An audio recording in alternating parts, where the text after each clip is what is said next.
Well, that's the fun thing about genetics is that people look like each other, but they might not be related. But guess what? We're all the Signature Real Estate Group family. Oh, you like that intro? Oh, it's good. Greetings, Signature Studio Spotlight Series. This is the bald guy in the red tie, your favorite bald-headed red tie wearing show host with my blonde sidekick, who is not the mother of our guest, but he looks like her kids. Yes, he does. Miss Susan Ebert. How are you, Susan? I'm good in between my bad choices. How are you? That's a lot of bad choices, but some good in it. I'm just saying. It's like a good choice sandwich. Ooh. You can start using that. It's not trademarked yet. Well, ladies and gentlemen, we have a very special guest today. We have someone that looks like it could be Susan's son, but it's not. But he is going to be super. We're waiting on results. Results are yet to come in yet. But we have Mr. Saxton Vasquez, buddy. Hello. Welcome to the show. Thank you. It is super awesome to be here. I was so excited when Susan came in. She knocked on the door and she's like, hey, we have a last minute cancellation. We've already interviewed everyone else. You're bottom of the barrel. Don't worry. Do you want to be our guest? And I was like, oh my gosh, are you serious? Do you know who you're talking to? Are you sure this is for me? Your time has come, buddy. Isn't that fun? Yeah, now we've been trying to do this for a while. Hopefully it goes well today. Hey, and you're under the spotlight and you're shining oh so bright. Oh, thank you. Thank you. There you go. It's the second time you've called me pretty today. No, you're a very pretty man. You are. I feel that I've called you bald twice today. Well, that's kind of in the trademark name, so I'm good with that. It's trademarked. So, Susan, Yes. tell us about this young man and why he's under the spotlight today. Okay, so I have this thing. When you size someone up when you first meet them and you know that they're going to do something dynamic. And so that is why he's here. When he first came on, he came from another brokerage and he was with another team. And we had this conversation, and the conversation was just, you're so smart. And I'm like, and you have it together. And at such a young age, I'm like, this is my child. I have to take him under my wing. And I sized him up and he's going to be successful. So I want to have you and everyone know you, how I do. Wow. That's why. Well, thank you. Because he's a good Quite boy. an honor. Quite an Yeah. honor. Good man. It is. Good young man. Yep. Yeah. Susan talks me up more than anyone I know. She's Yeah, the but it's ultimate cheerleader. true. Yeah, but don't It's overhype true. me. Listen. I feel like I got a lot to bring to the table. Okay, but the other thing I do is if your ego gets too big, I will smack you down. I'm like, the minute your head and your ego can't fit in the front door, I will bring it to another level. Yeah. Humble. Well, you're in the Signature Real Estate Group tribe, and you are new in the career path, and you're only in your early 20s. Is that right? Yep, I'm actually a week from today, I'm turning 21. Jeez. So not even drinking age yet. No, he's never had a drop of alcohol, I'm sure. I That's sold a good. house before I could buy a beer. That's incredible, actually. That felt good. Yeah. That Yeah. felt really good. And I think what she was just saying right there about, like, you can see the radiance of people. Like, she has an eye for that kind of thing. And so I agree with her. I think you got all the qualities to make this a very successful career path. Thank you. And so today what we're going to talk about is how you got into this business, where you're coming from. I saw a nice little YouTube clip today, about 7.5 minutes long. It of was you so telling your good. story. It was originally 11 and a half, and I'm learning how to edit still, so bear with me. But yeah, I got that first one put out. Just a quick look at like my life so far. I figured we'd go more into depth about my actual story here. Absolutely. So I've been very excited for this. All right. So you are a California native Mm-hmm. and military raised, Mm-hmm. but you have some roots here in the Temecula Valley. So let's Yeah. start there. So I came here in 2005, summer before I started kindergarten. So I really like set my foundation in Temecula. From 2005, started kindergarten, went all the way through till 12th grade, all in the same school district, all with the same people. That was a great time. But now I moved up to Murrieta, try to get a change to things. But yeah, I love Temecula. I know a lot of people have negative things to say about it, but it was a great place to grow up. It was a very nice suburban town. And so you kind of grew up with your dad in the military, and he was in the Marine Corps. Is that right? Mm-hmm. Yeah. And but you guys stayed here, and you were able to kind of have a normal childhood, according to your YouTube video that you put out today. And so, how many siblings do you have? So I'm the youngest of 4 kids in my family. Okay. My oldest sibling is Skylar. She's 26 27 or 28, I believe, about to turn 28. And then my brother, Scotty, who's 25, and my other sister, Scarlett, who is 22. Oh, I love their names. Very cool Yep. names. My name is All Scarlett. S's. And then my dad's name is Scott, and my mom is Lana. So she got a little bit butthurt there, but I actually have a stick and poke tattoo I have on my chest of an SV.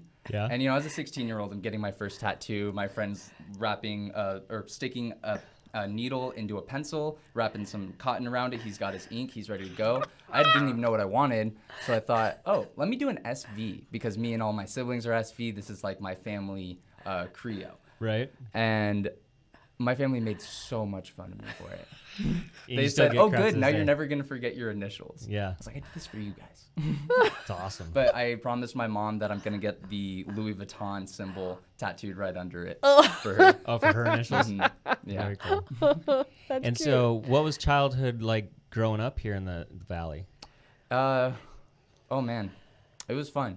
I got into a lot of trouble. Because you see, in a suburban town, there's not a lot of, or at least in Temecula, there weren't a lot of skate parks. We had one skate park, and it's not very favored by actual skaters. So we would sort of just turn the city into our skate park behind Walmart, through Walmart. When I was in middle school, we were just always getting into all kinds of trouble, basically because we didn't have much else to do. There wasn't a whole lot going on. So a lot of my time was spent down at the beach, down with friends, skateboarding, scootering, BMXing. As I got older, I started going to more shows. I've been into the music that I've been into, which is more really hardcore rock and roll. I'm all over the board, everything but country. I know I'm gonna get a lot of hate on that, but I just can't. I can't stand country. I can't do it. I respect people who like it. I just can't do it. Yeah. And I hope to meet some full-blown country lover one day and just sit with them and have them explain to me everything, maybe show me their perspective. I want to appreciate one day. But so I've been into it since I was 10 years old. I really started getting into music. And my sisters never wanted to take me to shows with them. It's probably because I'm the oldest. They never wanted to have to worry about me while trying to enjoy a show. But as I got older, started making my own friends whose parents would drop us off. Then I started going to a lot more shows.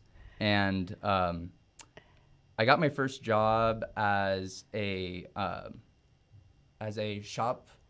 shopkeeper, basically, for this auto shop in Old Town Temecula. And I was actually going to go into UTI and become a mechanic, and then I totally switched gears. But then I started a job at PacSun.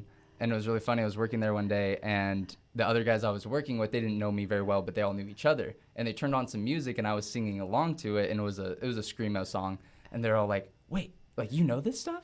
And I was like, "Yeah, you guys know this stuff?" And like, "Yeah, we play this stuff. We're all in a band." And from there, I found friends in a band.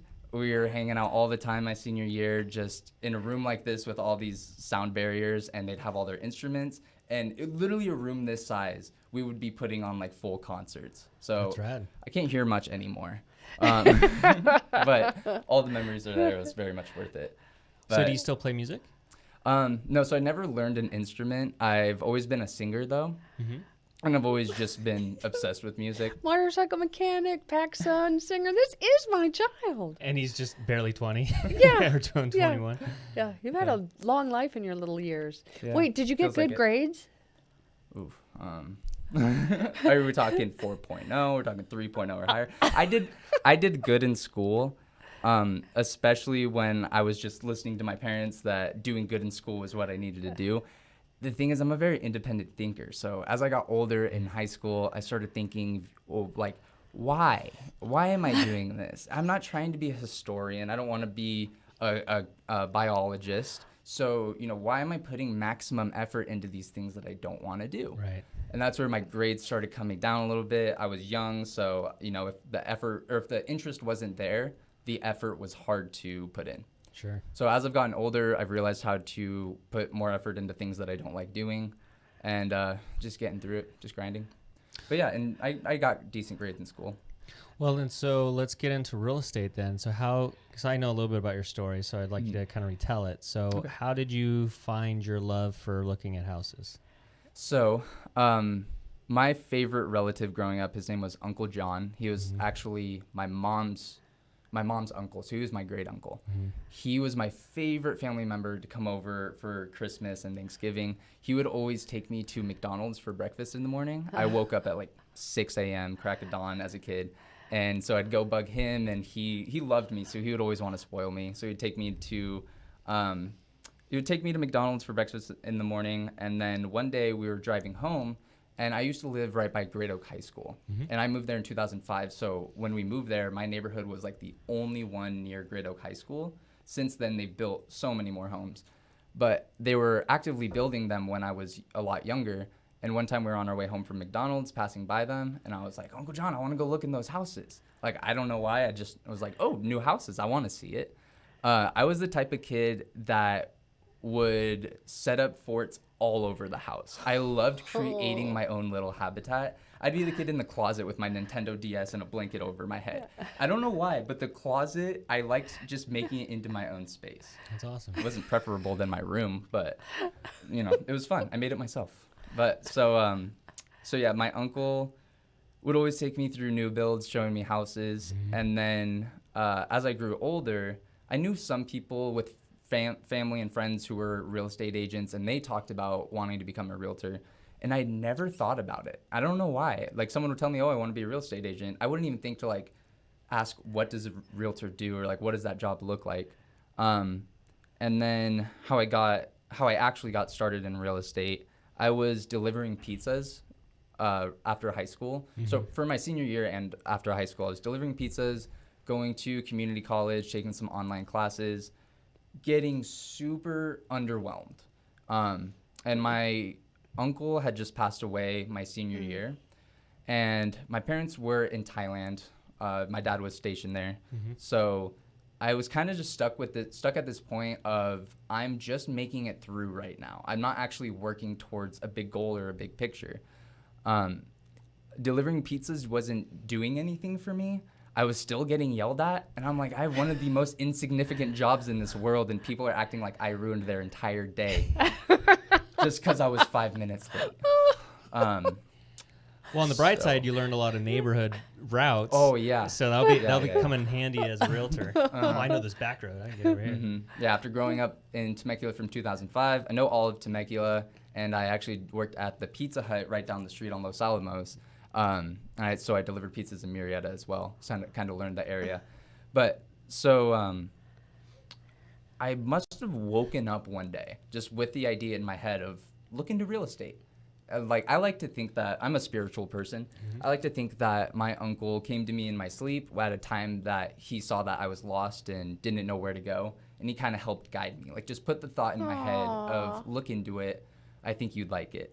So I looked into it, realized you got to go to school and then get a license. So I just searched Real Estate School California, found the first one that was Allied Real Estate School. I don't think I even looked into it or anything. I just clicked on the website, put in my phone number, someone called me, talked to them real quick, and then got started the very next day. So I was working on that, and I still had no idea what I was doing. Right. I just knew I was being faced with so much information, and it was going to drive me crazy. So I started looking around for people to talk to, kind of like mentors to find, and it was just, super coincidental that the house across the street from me, Justin Bringus was doing an open house at. Oh. And I heard actually his Mustang pull down the street, and I saw him step out in his nice suit. He had nice shoes on, beautiful car, and I was like, that guy looks like he's having fun, and he looks like he's making really good money. So I had just woken up. It's like 11 a.m. And I threw on a shirt, threw on some pants, threw on some shoes, walked into the door, and I said, hey, sorry, I'm not looking to buy this house. I don't want to waste your time. I was like, but I just started real estate school. What do I need to be doing to make sure I actually make it somewhere? Because I was already starting to see these videos of how to actually make it in real estate instead of dropping out in your first year, kind of things like that. Yeah. So I realized if I didn't have any guidance, I wasn't going to be able to do it on my own, or it would take me multiple years to figure out what someone could tell me in 30 minutes. Yep. So yeah, just walked in. I asked him, what do I need to be doing? And he gave me a few names on YouTube, like Gary Vee, Mike Ferry got me started on watching some real estate coaches videos. And then Gary Vee, who's more just about the hustle and the grind that you have to do. But he was the first one to tell me that prospecting and setting up your pipeline is how you become successful as a real estate agent. And then he talked to me a little bit about what you have to do in order to fill that pipeline, how many calls you have to make, how, yes, you are choosing your own hours, but if you don't choose to work 8 hours a day, you're not going to make 8 hours a day money, 40 hours a week money. So he sort of revamped my whole look at the industry. Justin did, or Gary? Yeah. Justin, Yeah. So after that, I got started working with him. He had just started his team at Keller Williams, I believe, recently before that. And he had one ISA that he was that he had on his team already. And he was telling me a little bit about what she was doing. And then I think the next day or so, I texted him and I was like, hey, I was really interested in that job you were talking about. Do you think I could come in for an interview and we can chat a little bit more about it? So I did, walked into Keller Williams. I put on my nice fitted shirt that my dad got me in Thailand. And I had like 3 dress shirts at this time. And I walked in looking all sharp and he gave me the job as an ISA. He started me making expireds and canceled calls. So I'm calling people who absolutely hate me. Yeah, throwing the shark in, man. They've already been getting blown up by realtors all day long. Yeah, they're already angry. Oh my gosh. And he got me in on that and said, learn how to make these people not angry at you and how to schedule appointments with them. And so I did that for, I think, two or 3 months until I was getting burnt out. I wasn't scheduling appointments. He was still paying me. So, something wasn't working. And then he, as he was growing his team, he was trying to find a spot for me because I don't think he wanted to let me go. He wanted to keep helping me. But it was just, I wasn't having any success on the phone with expireds. It was too hard. And so he started changing what I was doing. Then I started learning how to organize a database. So he got me on his CRM. He had his agents on his team, and he had me go through, check all the leads, and make sure that they're all updated how they're supposed to be. And they have all the tags on them, action plans, all that. And so from there, without even realizing it, he was teaching me how to run a database and know a database like the back of my hand. That's awesome. Yeah, that's pretty much it. Do you want to ask another question before I keep rambling? Well, I just want to break that apart, what you just talked about. Yeah. For anybody that's watching the show right now, like, who's the Saxton guy? I think that the moral of the story right there was showing up. Yeah. Showing up to Justin's open house and showing up on the website and just taking those little steps of faith kind of thing, because this is a long road and a long journey. Yeah. And it doesn't start unless you show up. And now you're here at the office and you're showing up. Yeah. And so this year you've had some success now, right? Yeah, so I've been licensed since November of 2019. I got my license right before I turned 20. So that was another big accomplishment that kind of kept me going. But I started on Justin's team as a realtor once I got my license.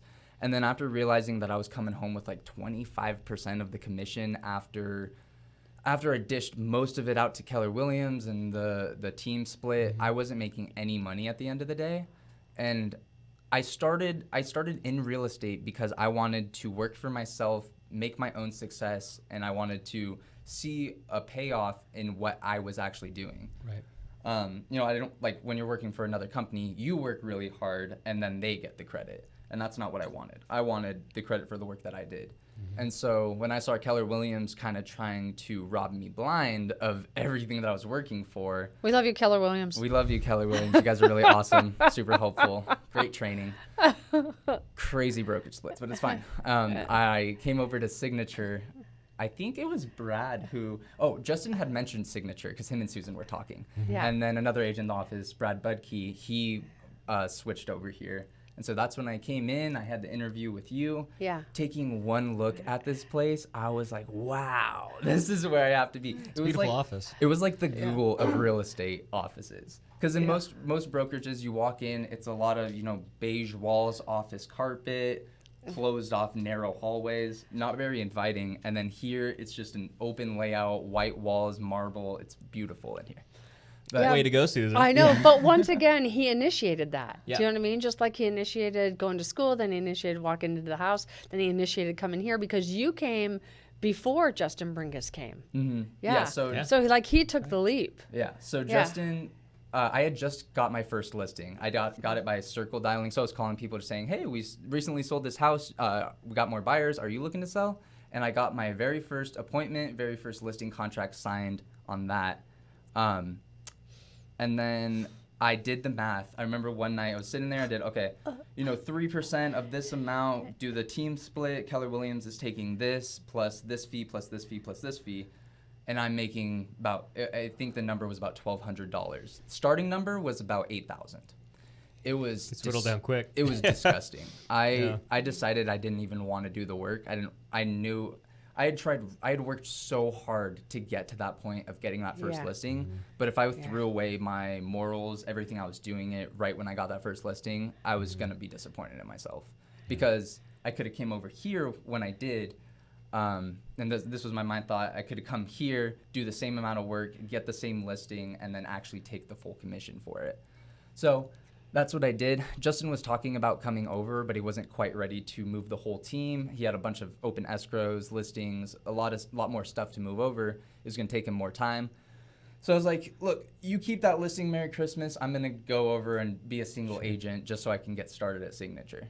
So I moved over here as a single agent and tried to do that until COVID came in. And enter the global pandemic. Yes, dang it. Yeah, so that really sucked, especially after talking to Susan, and she was telling me like, oh, you're going to be so successful. Like, your work ethic's amazing. You're going to be closing 50 transactions this year. Yeah. And so it was a huge bummer, especially because I had just gotten my logos made, open house signs made, all my cards. And I remember at the beginning of the year, man, you were ready to... you were so like ready. on the runway, like, okay, all systems go, and then all of a sudden, boom, the world shuts down. Mm-hmm. Yeah. So I remember I just pulled back the paper on my open house signs, and I got them set up in my room ready to use. And that's when everyone started getting the texts, the calls, oh, we're all shutting down. Open houses aren't allowed anymore. And so I was just looking at my stack of open house signs like, well. You probably spent the last of your money to get them, right? Yeah, about. And I was thinking, no, hopefully in 2 weeks I'll get to come back out and start doing that. Because it's 14 days, slow the spread. Yeah. Fast forward to 8 months later, and I've still got them sitting. I'm waiting. They're still pretty. Don't give up. Not ruined yet, so I will use them one day. But yeah, I right when the pandemic hit, I went inside. I quarantined for 2 weeks, and then got depressed. I mean, I had just set up so much stuff to start working for myself and start being successful, and overnight it disappeared. And I was sort of just laying there and thinking, how did this happen? Like, how was it in the cards that I was going to put forward all this effort and so much investment and commitment and then have it all be cut off right there? And so I think that mindset is what kept me inside for 2 months instead of 2 weeks. Because it was a while before I came back into the office and stopped making excuses. What did you learn about yourself in that dark period there? That my mind is the strongest possible thing in my body. If my brain isn't in tune with my body and what I want to get done, I'll talk myself out of it so quick. And making excuses. It's so easy to make excuses. Because I thought of, oh, what could I be doing right now? And I'd think of a couple things. But I think, like, it's too hard. Without COVID, things are just too hard. So I came back in. Oh, I had you as a mentor. That's right. When I came over as a single agent, I had you as a mentor. And that setup was more, you're just going to help me with paperwork once I actually got a deal. But I was struggling to get a deal. Yeah. And you saw that. You sent over a referral who I still haven't heard back from. but when you sent me that lead, it made me realize that, like, oh, that's what I need again. I need something giving me leads, giving me business for me to convert into an actual closing. Yeah. So I came back in. I talked with Susan a little bit, and I just told her, I was feeling kind of defeated. What should I do? And she said, I think you should get back on a team and go around interviewing, find the right one, find the perfect team. So I interviewed with Andrew Lewis Holmes' team, and then with Michael Urain. He had just started Team Urain. It was just him so far. And Andrew had, I think, 4 agents at the time, maybe 3. But I came from a team where there was a couple other agents that were just starting out. And I found myself frustrated that there wasn't enough time for me, because Justin was running his own business. He had his own listings and everything. But I felt like I needed the constant hands-on mentorship of, like, if I have a question, I got to be able to, like, call you and you answer right then, that type of thing. And so with Michael, he was the only one, and I thought, you know, he'd have full attention on me because I was going to be making him money. And so that's what pretty much happened. I joined his team, and ever since then, it's been good. So that was what, in June?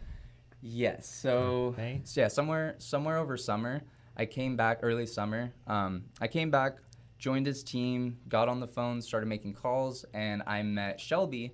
She's a 20-year-old, same age as me, and she was looking to buy her first house. Very cool.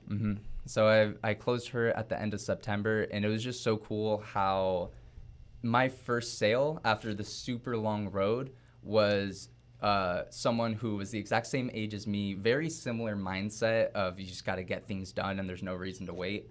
And it was cool that we were on like 2 opposite spectrums, yet at the same point in life. She was buying the house, I was helping her in the transaction. You'll never forget your first. No, no. That's cool. No, she's really awesome.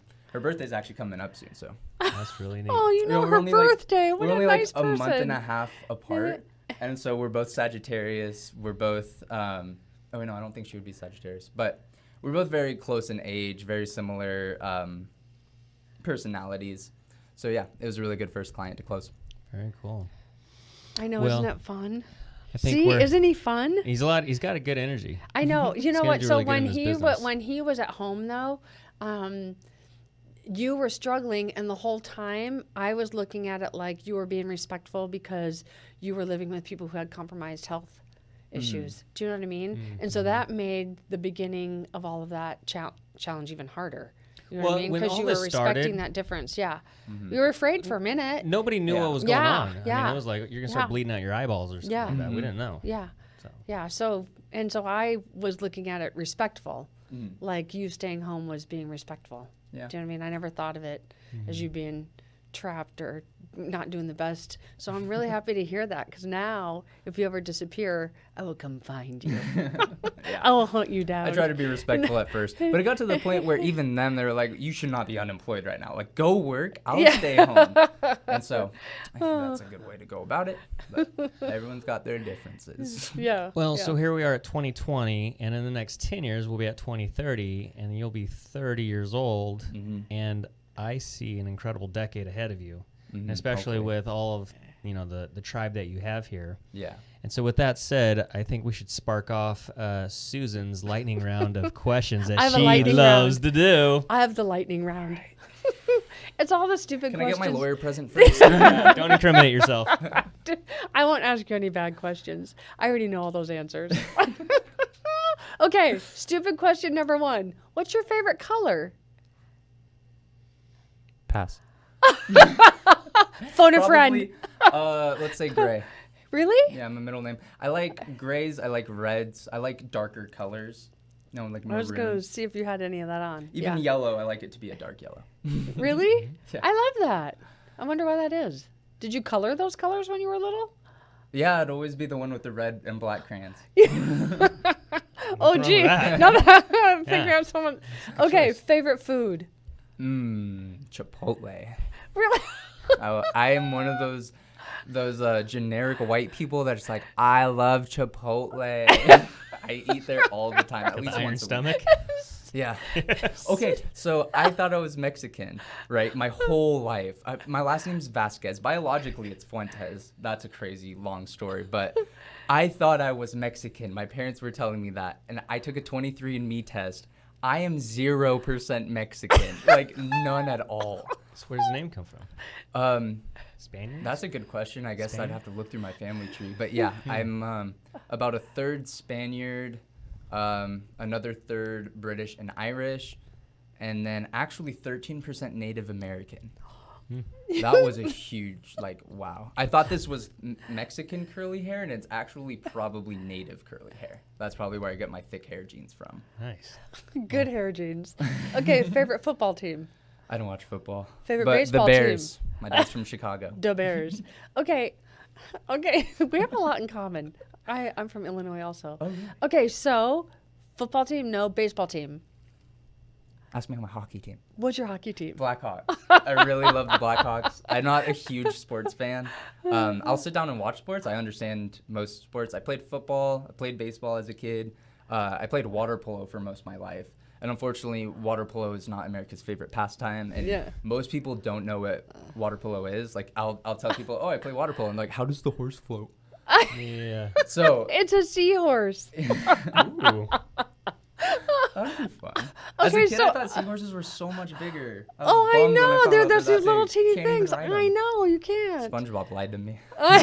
Liar. Okay, so favorite thing to do when you're off work? Spend time with the girlfriend. Oh, You don't get enough of that.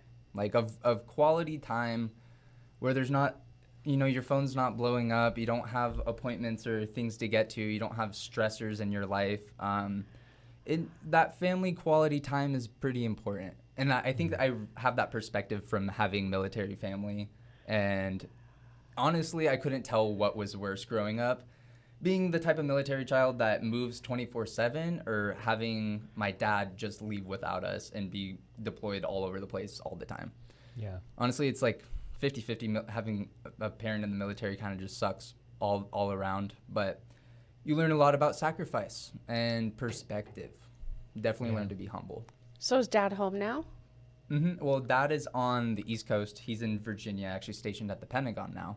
But him and my mom have been able to be together since I graduated high school. She got to spend a year in Thailand with him. So Wow. that was pretty cool. And now they're living together on the East Coast. Wow. So you're here all alone. Yeah. So my siblings are still here in Fontana, Long Beach, and then in LA. But yeah, so I'm the last one in the valley. So what are you doing for Thanksgiving then? So I'm actually going over to the girlfriend's family. Gonna Oh, okay. bum a quick Thanksgiving dinner. But. Okay, so what's your girlfriend's name? So her name is Sarah Budkey. Do you love her? I do love her very much. We've been dating it'll be 3 years on February 2nd. That's a long time. It is. Have you bought her jewelry? Like a necklace, earrings, bracelet? Not a ring. I guess that's the 3-year gift, right? Yeah. I'm like, I was just going to tell you. You're about due for a bracelet or a set of earrings or a necklace. I'll go hit up sales. Yeah. We got it.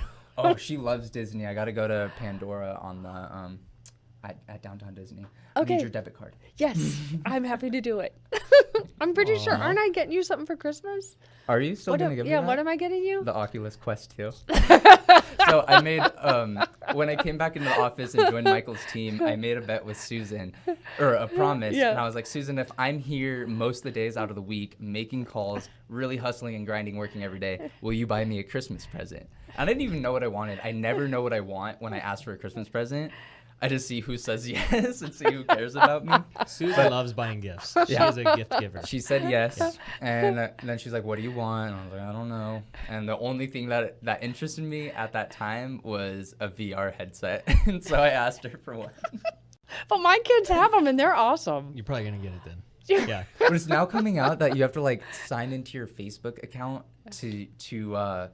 like your Facebook account is the account you use for the video games, and if you violate Facebook's codes of conduct, then they'll and you get your Facebook account deleted, you get your Oculus account deleted. Jeez, man. So everyone's kind of like, we oh, need this is Big another Brother. way. I've already sold my DNA. I'm on it. I'm all over Facebook. I've got all the apps. I'm on TikTok. China knows what I'm doing. So I think at this point, honestly, if you're out there trying to make a clone of me, please just ask, and I'll do it for $50. I'm not that worried about it. I just think, like, why would you want to clone me of all people? Okay, I have another corny question. Do you want to have kids? I do. How many do you want? Big goal of mine.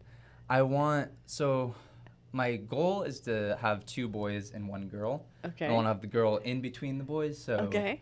that the son has an older sister, the brother has a younger sister, and that both have a sister that will teach them a little bit of respect for things. Because having That's an interesting setup. He's That's really well thought thought about out. this. I Yeah. know he thinks about stuff. Yeah. well, I'm like, having he's not sisters related really to me put because in he my thinks place. about stuff. Yeah. That's very thorough for someone at 20. I know, at 20. I've had a lot of time to sit and think. I don't know what everyone's doing, just staring at a wall like. I was I'm staring sitting at a here wall, thinking. but it was because I was stoned. Legalize marijuana. No one should be in prison for marijuana. Thank you. No, I don't think people should be in prison for marijuana either. No. I don't think so. Not a good thing. No, I think the military needs more marijuana. Honestly. Settle It'd help down. all of Hear that, Dad, at the Pentagon? Make it happen. implement them. When's the last time you saw your mom and dad? Beginning of this year before COVID hit. My mom was actually here while all these lockdowns were going into place. So she got a little bit nervous of if she's going to be able to get back. In Yeah. the beginning, they were saying like military and military dependents, family of military, weren't supposed to be flying at all. Or they were recommending against it, I guess. But my mom had to get home, so she flew anyways. Yeah. But yeah, so since the beginning of this year. Okay. Favorite candy? Ooh, Kit Kat. Ooh, I love Kit Kats too. In the freezer? Mm-hmm. Yeah. Geez, you like those too? Yeah. That's funny. Okay, so where do you see yourself in 5 years? Ooh, in 5 years. Mm-hmm. I want to be a top producer in this office. Okay. I want to be getting the awards at the monthly meeting. Okay. That's my driving goal right now is to have my name read off of that list. And yeah, in 5 years, I just want to be successful. I want to probably be married or at least engaged by 25. And I want to be, what's the word? Consistent, self-reliant. I want to be like set up so that I'm not worried about next month's rent payment, next month's car payment. Not worried about health insurance or my phone bill or anything like that. I kind of want to be at a point in 5 years where I can start.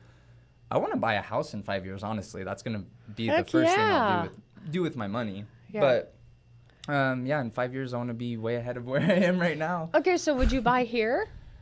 Would you want to raise your kids here? Me and the girlfriend are going back and forth on this one. Okay, because where does she want to go?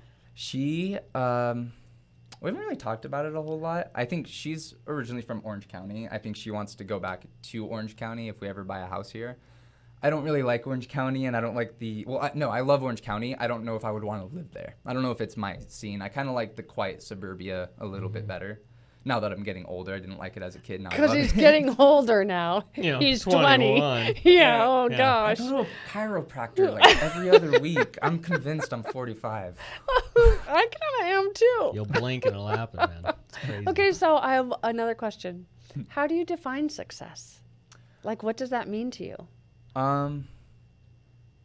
Success is you can write down on a piece of paper the empire you've built, or you can document exactly quantitatively what you've done in your life. So I want to be able to say I've helped this many people buy a home. I've everyone talks about how it's selfish to only want to make money in life. We all want to make money. I think money buys us freedom and opportunity to do everything we want. Yeah. So my goal is to, or I do measure success about how much money you're making, but it's also measured about how much control you have over the way you're making that money. If you're making good money, but you're doing something that you hate that someone else is telling you to do, like if you work for a corporation or something like that, I don't think you're as proud of the $100,000 you made than such as a real estate agent who knows that they went out that day and secured that income for themselves. Yeah. And that's what I like. Like you were saying, I show up. Yeah. I don't have the mindset of needing other people to give me things. I don't need the government to give me health care. I'd rather pay for it on my own and have good health care. Yeah. I want to create my own life how I want it. And I don't want everything handed to me, because where's the success in that? Yeah. There's none. Yeah. You're making someone else successful, not yourself. Yeah. But it's always fun to hand people stuff. Mm-hmm. I like handing people stuff. Well, I think that's the beautiful thing of your story is that you've built an empire and you're a giver. And I think you've done that by giving other people opportunities, but then they give back to you. And then so it's this wonderful thing that you've built. Well, I Like all of think this you've created. success to me is watching someone else be successful, because I know that all I did was show up for 15 years. Like all I did was just show up, put some mascara on and some lipstick, and I showed up. And I'm like, well, okay, 90% there. Just got 10 more percent to go. But it's fun for me to watch people do this. Yeah. Do you know what I mean? So when I met him, it was like meeting you. Yeah. I looked and I'm like, here's this young, beautiful light in the world who's going to do something. He doesn't know what he's going to do yet, but he knows he's going to do it, and I'm going to get to watch this happen. So for me, that's success. That's rewarding. So it is really Very rewarding. So I really need you not to fail. Should be so disappointed. I don't know.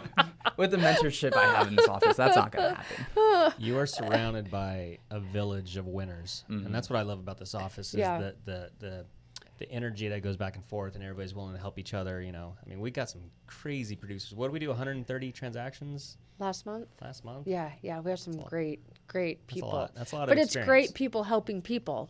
Yeah. Their whole drive is not, oh, I want to, I mean, they have the, I want to make this money, but they're helping people first. Yeah. And they know that in this environment that's scary, and they respect everybody. So I have 2 questions left. Okay. So, do you like working with buyers or sellers, or both? Both. I'm a real estate agent. My job is to connect buyers and sellers. So I'm always open to working with buyers, sellers, investors, really anyone who needs help in the market. Selling or listings are gold in this industry. Listings Yeah. are usually much easier and a lot less time and effort than buyers. But buyers, it's so much more rewarding, I think. Yeah. Because if you have a house, it's going to sell eventually. Yeah. But if you're a buyer, you don't know if you're ever going to buy a house. Yeah. Like, it's so much harder to get to the point to buy than to have a home and sell it. But it's more rewarding to work with buyers because you're a part of their whole life moving forward. I have a escrow right now on a new construction, and it's someone with young kids who she wants a nicer area for them. She wants a nice neighborhood for them to run around in. Mm-hmm. She wants a nice house to settle down in and that she can sell one day for more money than she bought it for. And she's trying to do something so much more than just buy a house right now. She's setting up a new life for her kids, for her family, for her. And it's really beautiful to be a part of. Yeah. It really is. Yeah. Kind of makes you think, like, why are you letting me in on this? like, how do you like me so much? Right? No, it's because you're wonderful. And Yeah. when you look in the mirror, you need to remember that. Thank you. When my kids were young, they had to look in the mirror and they had to go, my name is Nash Ebert and I'm strong, intelligent, and handsome. Because I was like, And it worked. the world is going to beat you up, right? And you have to know that about yourself. You have to know it. And so then I learned there were affirmations, and I didn't realize I was doing that. I'm like, no, you just have to say I'm good this. enough, smart enough, doggone it, people like Yeah, me. right? Yeah. Okay, so if you could give a buyer and seller one piece of advice, what would that be? Choose a good realtor.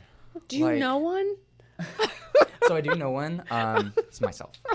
What's the your phone number? Best in the Valley. Phone number? 951-514-9217. Available for text or call at any time. I've always got my phone on me.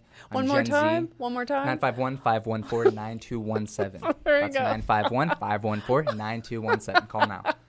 But yeah, no, really, it's find a good realtor. This industry has been, and I'm young, so I don't Yeah. feel like I have a lot of room to talk on this. But from what I've seen, this industry has been taken over by people who don't care. They don't care about the industry. They don't care about the effects of what they're doing. They want to take a house, list it for 5%, offer $1 buyer's compensation, and then double end the listing. Yeah. Their seller doesn't know they're doing that, and it's not like they have to tell them that they're doing that. They have to tell them once they get the buyer, but the seller doesn't know that they're only marketing to buyers who don't have agents, ignoring every call from agents on their cell phone. There's just a lot of things that go on. People's egos, personalities, the way they treat other realtors, and the way I see it is you might have a listing one day that my buyer really wants. You have 8 offers, and they're all the exact same. you're probably going to sell the one to your seller that you know is going to be the best for you. So that means the person who's going to be easy to work with in escrow, who you know you can call with a problem and they're not going to lash out at you and scream at you. They're going to, help to solve the problem, not point blame. There's a lot of childishness in this industry. And I think being but not 20 among 20-year-olds. Yeah. No, not among 20-year-olds. He's got the fresh perspective. No, and It's so true, though. as It a is true. 20-year-old, it's a lot of people my age that have these immature outlooks on life. So when I see it from someone who's like 40, 45, like has been in the industry for way longer than I have, it's kind of like, who taught you? Who mentored you? Who coached you? Who's your broker? You know what? Well, I was going to tell you something because you sit here as a refined, eloquent, beautiful human being. And that is a lot of credit to mom and dad. Mm-hmm. And so while you may have had to face obstacles of separation, whatever they were doing when they were together, Saxton, they did a great job because you are the fruit of all that labor. And I'll bet they are so proud of you. Mm-hmm. And I hope that they so. are, because I hope I so. am too. You're going to do great things, and I look forward to watching it happen. I mean, But- I'm here for them. Yeah. I'm here for them and my family. Yeah. We weren't always, now I'd consider us well off. My siblings went to college. We have houses paid for. Things are good. But it wasn't like that my whole life. When I was a kid and my dad was in Iraq, my mom was a single mother with kids at 3 different schools. We were like not barely making ends meet, but we were on a budget. My dad always worked to make Christmas good, so that's why we were on a budget. But we did have some struggles every now and then. Life wasn't sunshine and rainbows. We weren't taking trips to Vegas or to Hawaii, or we didn't go on a lot of vacations just because my dad invested all the money we had into our normal everyday lives. So we make sure we have nice TVs, video games, all had phones. He learned how to prioritize everything, and that's one of the biggest lessons he has ever taught me, is just how to prioritize. My mom, biggest thing she's ever taught me is how to keep going. Like, no matter how hard it is, how dark it is outside, you just got to keep going.